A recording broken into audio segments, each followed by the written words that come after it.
हालांकि उन्हें इंतजार करने के लिए मजबूर किया जाता है क्योंकि मृत शरीर को पूरी तरह से पिघलने में 15 घंटे लगेंगे, इससे पहले कि वे उसे डॉक्टर के पास ले जा सकें और उसकी मौत दर्ज कर सकें। जैसा कि वे प्रतीक्षा करते हैं, क्लाउडिया को ऑगस्टो नाम के किसी व्यक्ति का फोन आता है जो उससे दादी के बारे में पूछता है। यह उसे और भी डराता है, इसलिए वो उसे बताती है कि वो व्यस्त है और कॉल काट देती है। इस बीच सिमोन के कनिष्ठों ने क्लाउडिया के घर पर उसकी यात्रा के बारे में पूछताछ की और उसने स्वीकार किया कि वो उससे बाहर नहीं पूछ सकता था।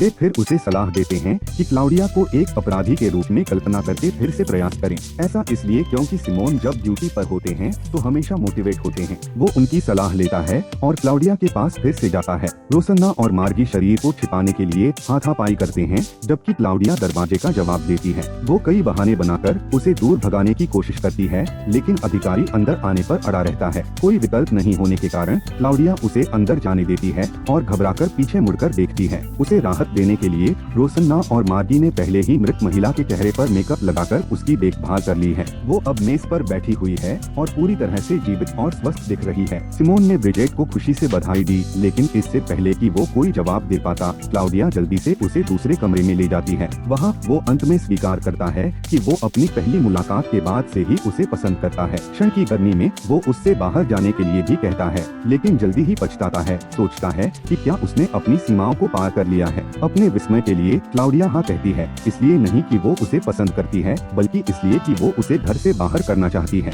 हालांकि डेट कुछ खास नहीं गई क्योंकि सिमोन अपने काम से संबंधित कहानियों के साथ क्लाउडिया बोर कर देता है। बाद में वो अपने दोस्तों को अपडेट के लिए बुलाती है और वे उसे बताते हैं कि उन्होंने शव को वापस फ्रीजर में रख दिया क्योंकि कुछ ऊपर आ गया और उन्हें घर छोड़ना पड़ा। डेट के बाद सिमोन उसे घर छोड़ने जाता है, तभी अचानक एक कुत्ता उनका पीछा करना शुरू कर देता है। नतीजतन वो फिर से घर में प्रवेश करता है। बिजली नहीं है, इसलिए क्लाउडिया उसे दरवाजे से प्रतीक्षा करने के लिए कहती है और वो मोमबत्ती लेने जाती है। जब वो वापस लौटती है तो वो देखती है कि वो रेफ्रिजरेटर का निरीक्षण कर रहा है कि क्या खाना खराब हो गया है। उसका ध्यान बंटाने के लिए वो उसे किस करने लगती है और फिर उसे अपने बेडरूम में ले जाती है। जब चीजें गर्म होने लगती हैं, तो क्लाउडिया यह कहते हुए पीछे हट जाती है कि उन्हें चीजों को धीमा करना चाहिए। सिमोन एक सज्जन व्यक्ति होने के नाते सहमत हैं और घर लौट आते हैं। हालांकि वो लगातार उसे संदेश देता है और क्लाउडिया अटकी हुई महसूस करती है, इसलिए वो उससे छुटकारा पाने के लिए एक योजना तैयार करती है। उस शाम वो एक खुलासा करने वाली ड्रेस पहने हुए डेट पर जाती है।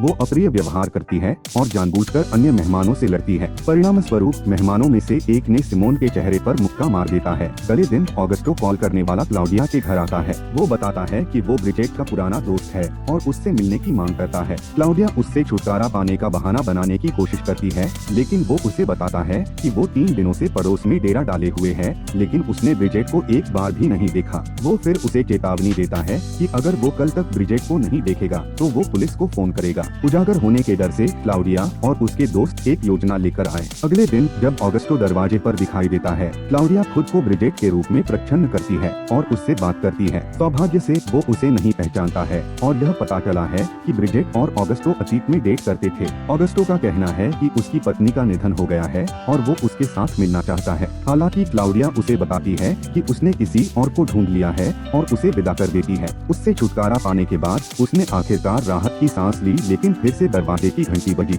यह सिमोन है। वो घबराकर उसे बताती है कि क्लाउडिया काम पर है, लेकिन पुलिस इसके बजाय ब्रिजेट से बात करना चाहती है। बिना किसी विकल्प के छोड़ दिया गया। क्लाउडिया ने उसे अंदर जाने दिया और सिमोन ने उसके लिए अपनी भावनाओं को व्यक्त किया। वो कहता है कि वो जानता है कि क्लाउडिया ने जानबूझकर उसे डराने के लिए स्किज़ोफ्रेनिक अवतार में रखा था, लेकिन वो कहीं नहीं जा रहा है क्योंकि वो वास्तव में उससे प्यार करता है। यह सब सुनकर क्लाउडिया हिल जाती है, इसलिए वो उसे थोड़ी देर रुकने के लिए कहती है। वो फिर अपना मेकअप हटाने के लिए गैरेज में जाती है। अपने वास्तविक स्व में वापस लौटने के बाद वो सिमोन के पास जाती है और उसे जोश से किस करती है। दोनों फिर प्यार करते हैं और छुट्टी पर जाने का फैसला करते हैं। सिमोन के जूनियर्स खुश हैं और जश्न मनाने के लिए एक पार्टी देते हैं। इस बीच छुट्टी के दौरान क्लाउडिया और सिमोन एक दूसरे को जानते हैं और यह पता चलता है कि सिमोन की शादी टूट गई क्योंकि उसने अपनी पूर्व पत्नी को कर धोखाधड़ी करते पकड़ा। रकम इतनी बड़ी भी नहीं थी, बस 3000 यूरो। सिमोन तब क्लाउडिया को चेतावनी देती है कि वो उसे कभी भी उसके और उसके कर्तव्य के बीच चयन करने के लिए मजबूर न करे, क्योंकि वो हमेशा बाद वाले को चुनेगी।